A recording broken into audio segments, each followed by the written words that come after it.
myself, I worked on the media, and the first activity I worked on in 2011 was to relay the voice of Syrians from Syria to the outside world, and that had a specific objective. It was avoiding the massacre that happened avoiding to repeat the scenario and the history of the massacre of Hama of 1982 by showing to the world what was happening in Syria.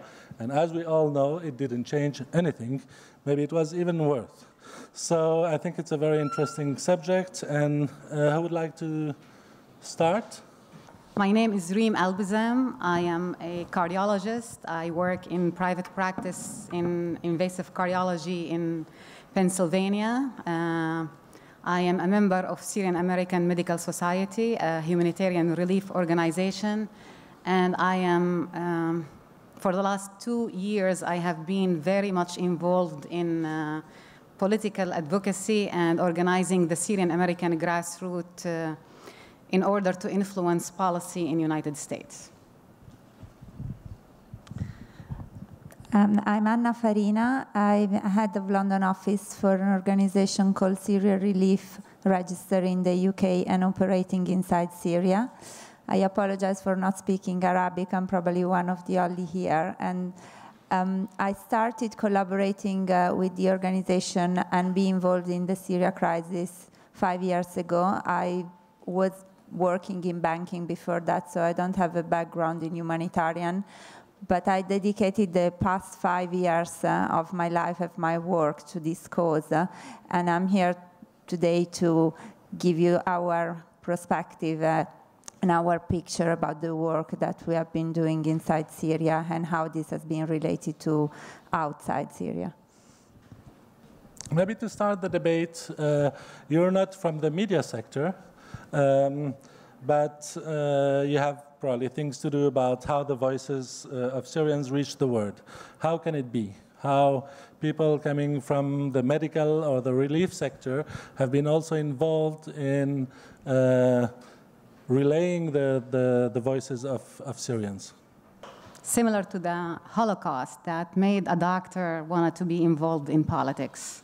It was the atrocious killing and massacres that happened in Syria that made me, as a cardiologist, who this is my profession, become a political activist in order to convey to the American public as well as to the decision makers in the United States what really is happening in Syria, since the Assad regime was able to create a lot of noise and to impose his narrative on the world.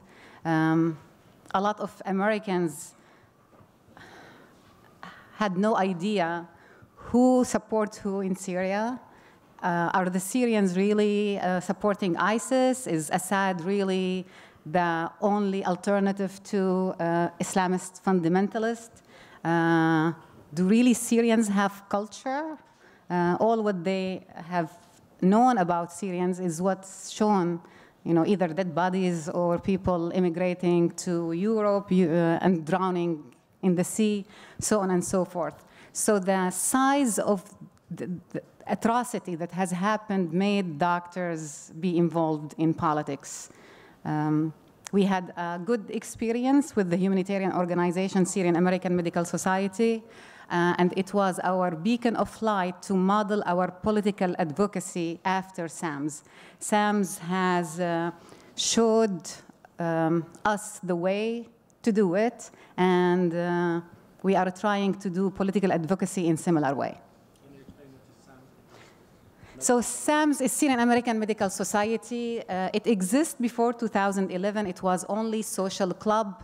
At that time, some doctors who were members of SAMS used to go to Syria and volunteer and do heart surgeries, cardiac catheterization, neurosurgeries in Syria. They used to be invited to Assad residence, and they used to be celebrated in Syria. When 2011 revolution started, we decided that we need to change SAMS from a social club that it was to a real humanitarian organization. At that time, the budget of SAMS was $300,000 from membership, and now it is at least, between 25 million to 30 million. This comes from contribution from the Syrian American Society, Syrian Americans, as well as grants from the American governments and from the European governments. It is a non-political organization. We treat everybody. We are neutral. I think we have done tremendous amount of work and tremendous amount of innovation. We were involved inside Syria and outside Syria in refugee camps. We invented a new way to do hemodialysis on end-stage renal disease patients, where hemodialysis costs $10 per person compared to probably $500 in the United States. By simplification of the hemodialysis machine, we used to use at times hose as a chest tube. We build hospitals, clinics inside Syria, as well as in the refugee centers. We were bombarded, and we went underground. We built hospitals underground, and they were bombarded by the Russian too. Yet, despite that, SAM's mission is persistent. We were, we are recognized. If not at the level of US, we are recognized internationally as the #1 humanitarian medical relief organization inside Syria and the refugee camps. I personally have arranged and was co-chair of a scientific session where we brought doctors from inside Syria and trained them in intensive care units and in emergencies, trained nurses, help fundraising, paying salaries for doctors inside Syria to stay in Syria, because doctors can, with some ease, leave Syria and no one will be there to take care of the population. We went to refugee camp in Gaziantep and in Lebanon. We had we have cardiology program where we do cardiac catheterization, angioplasty, open heart surgery. We have neurosurgery program. We have physical therapy program. We have dialysis program. And we are very well recognized by USAID. We try to maintain, even though each one of us has their own political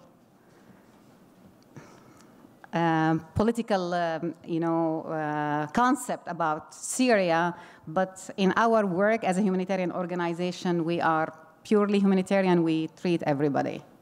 But that model has helped us in advocating politically for Syria.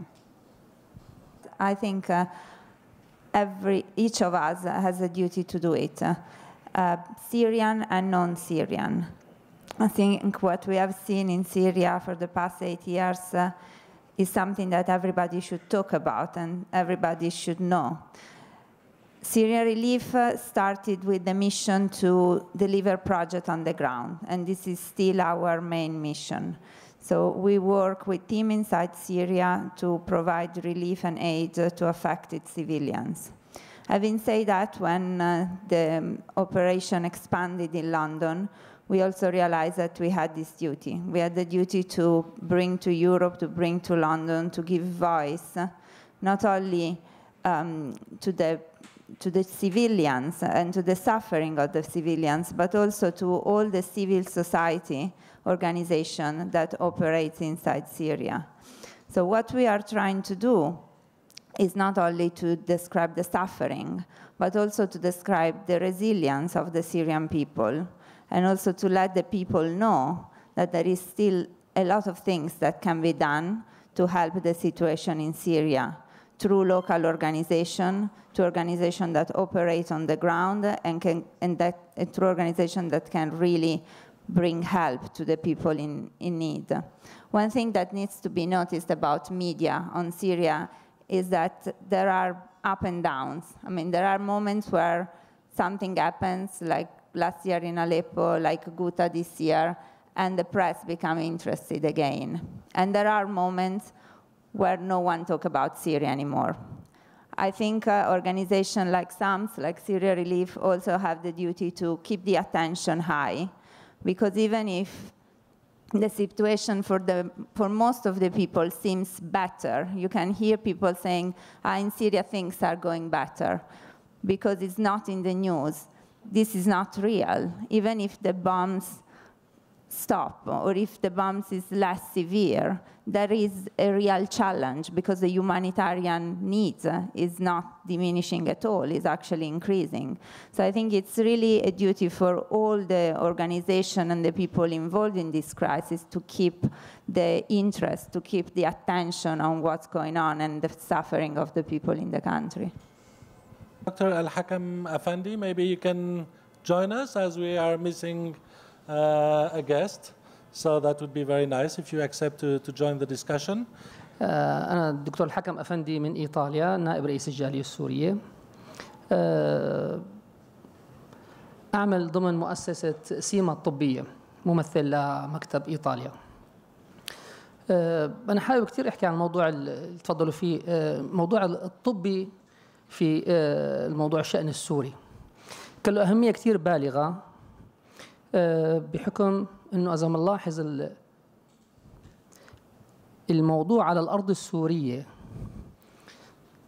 تم تأثير فيه على جميع الصعد، إن كان عسكرياً ولا كان سياسياً ولا مجتمعياً، عندما تم استهداف النشاط الإغاثي الطبي. كانت نقطة تحول كثير كبيرة، وبتوقع هذا شيء مشين على المستوى العالمي. يعني إذا بنحكي إحنا بالقرن ال21، أيام الحرب العالمية الأولى والثانية كان في هناك شيء اسمه إيتيكا، في بالعربي مثل شيء اسمه شرف المهنة أو شرف الصراع. عندك عدو، لكن يوجد هناك صراع، يوجد هناك شرف بينك وبين العدو الخصم الآخر. يعني وقت بنحط الصليب الأحمر لا يتم استهداف هذه المنطقة الطبية، لأنه يتم تحييدها. نحن لاحظنا أنه عندما تم استهداف المناطق الطبية والمراكز الطبية كان شيء مقصود ومدروس بعناية كثير كبيرة من الطرف اللي هو يريد استهداف سوريا، إن كان عسكرياً ولا كان حتى إنسانياً. كانت نقطة تحول كثير كبيرة، أنه تم السماح بهذا الموضوع على المستوى الدولي، لأنه كما يقال أي نقطة طبية عندما تقصف أو يقتل الأطباء أو يتم تهجيرهم، شيء طبيعي حيتم الهجرة الأهلية للمنطقة، وبالتالي أنت تستطيع أن تحتل منطقة جغرافية كبيرة عن طريق ليس القتال وليس عن طريق تهجير أهلها، لكن ضرب المنطقة الطبية فقط لا غير يؤدي بالتالي إلى تهجير أهلها، لأن الجميع يحتاج إلى الرعاية الصحية. هذا كان تقنياً كثير ذكاء من ممكن نقول النظام أو من يحتل سوريا الآن. أنا بحب كثير أعبر عن الموضوع السوري، إنه الآن سوريا دولة محتلة، فيتم استهداف شعبها من المحتل. هذا شيء دولي كثير مهم، كان لازم ينظر إليه بشكل دقيق جدا، حتى وصل فينا الحال كما تفضلت الدكتورة ريم إنه اضطرينا أحيانا ننزل لتحت الأرض لبناء مستشفيات، أو نذهب يعني نضع المراكز الصحية في أبنية من 7-8 طوابق مهجورة، والطابق اللي تحت الأرض هو النقطة الصحية، وكانوا يحاولوا دائما الوصول إليها بطرق استحداث أنواع الأسلحة الجديدة. هذا الموضوع كثير مهم. الموضوع الطبي طبعا نحن نعرف أن سوريا دولة دمرت، ليست لها الآن البنية التحتية. فأحد المواضيع اللي نحن ممكن نتكلم فيها كموضوع طبي يجب أن يكون مستمر، هو التنسيق والترتيب بين المؤسسات الطبية السورية العالمية. في كثير مبادرات بلشت تنتج طريقة عمل مؤسساتية ليتم التنسيق بينها، مثل ما الدكتورة ريم تمثل مؤسسة السامز الطبية في أمريكا، يوجد لدينا مؤسسة الأوسم، يوجد لدينا مؤسسة سيما، يوجد البيج هارت، فيوجد لدينا كثير من السوريين التي تعيش في الشتات، يعني في شتات العالم الخارج، هم فعلا من خيرة الأشخاص السوريين في العالم. التنسيق بينهم جيد جدا لبناء سوريا المستقبلية. ما بعرف إذا أنا ممكن أطلع عن الموضوع الطبي، أتكلم بأمور أخرى. سوريا ما حنقول إنه سوريا هي شعب يختلف عن الشعوب الأخرى، شعب مثل أي شعب آخر يوجد به من جميع الأنواع والأطياف والمستويات الفكرية والثقافية والدينية والمجتمعية. لكن بعد 7 سنين من التقتيل بهذا الشعب والتدمير له منهجيا، يجب أن يأخذ بناصيته الأشخاص اللي لديهم خبرات خاصة، وخاصة من الخارج، لأنه في الداخل يوجد خبرات كثير كبيرة لكن مجبرة على أمرها بين تهجير أو خوف من الكلام أو عدم القدرة الاقتصادية. فالآن فعلا دور كثير مهم للسوريين الموجودين في المهجر، وخاصة استعمال علاقاتهم الشخصية، علاقات مواردهم المادية وتواصلهم ببعض لإنشاء تجمعات ولوبيات سورية في المهجر لتساعد الدولة السورية بالقيام مرة أخرى. أنا في عندي بعض الأفكار اللي بحب أطرحها دائما، بلاقيها ما بعرف بنتكلم عليها كثير. أنا ما بحب أتكلم كثير عن الثورة السورية. أنا أرى أن نتكلم عن الثورة السورية لحديث 2013، ونقول أن الثورة السورية قد نجحت ووصلت إلى أهدافها الأساسية. كيف يكون ذلك؟ عندما طلب النظام السوري التدخل الخارجي. بهذيك اللحظة نحن نستطيع أن نتكلم أن الثورة السورية بدأت وانتهت في 2013 وحققت أهدافها بالانتصار. لأن إذا تكلمنا إلى الآن بشيء اسمه ثورة سورية، نحن عم نهضمها حقها، عم نقلص لها إنتاجها، لأنه دخل عليها كثير مداخل لا تنتمي للمجتمع السوري ولا لأهدافه ولا لأفكاره، من التطرف الديني والعصبي والطائفي يجب أن نتكلم الآن عن سوريا المحتلة. هذا هدف كثير مهم حتى نحافظ على سمعة مئات الآلاف، عشان ما أقول مليون شهيد، وآلاف ومئات آلاف المعاقين جسديا ونفسيا، والتدمير الهائل. نحن الآن بلد محتل، أردنا أم لم يعني أشأنا أم لم نشأ، نحن الآن بلد محتل. يجب أن يكون خطابنا متجه بهذا الاتجاه. يجب أن نستعمل جميع علاقاتنا بالدول الأوروبية وأمريكا. يجب أن نثبت للعالم أنه يوجد قسم أو فئة من الشعب السوري تستطيع أن تعمل مع بعضها بشكل متلائم وبشكل مؤسساتي. المبادرات أهميتها بعد 7 سنوات أنه صحيح تضم 20 أو 30 أو 50 شخص مبدئيا، لكن يجب أن نلاحظ فكرة مهمة. حأعطي مثال. عندما نقول مثلا دكتورة ريم البزم تعني مؤسسة طبية هي السامز في أمريكا، لديها علاقات واتصالات ليس في الخارج فقط في الحكومة الأمريكية، ولكن لديها علاقات واتصالات بالمجتمع الداخلي السوري، والذي أثبت مصداقية ووطنية وشرف مهني أنه عمل 7 سنوات في ظروف كما شرحت لكم جدا صعبة، فصار في مصداقية. وبالتالي الدكتورة ريم البزم تمثل مؤسسة تحوي بداخلها بتوقع عدة آلاف من الأطباء لديهم مصداقية واتصالات وعلاقات بالداخل والخارج.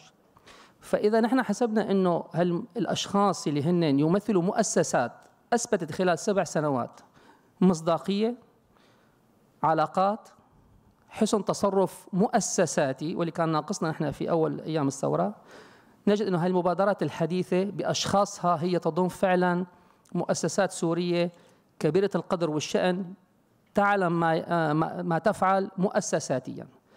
هذا يجب أن يكون جميعه موضوع في بوتقة واحدة من العمل التنسيقي، حتى نستطيع أنه ما نهدر كثير من الطاقات، ما نهدر كثير من الأموال ولا الوقت، ونعطي مصداقية أنه نحن لدينا الاستطاعة بالقيام بسوريا جديدة. وشكرا لكم.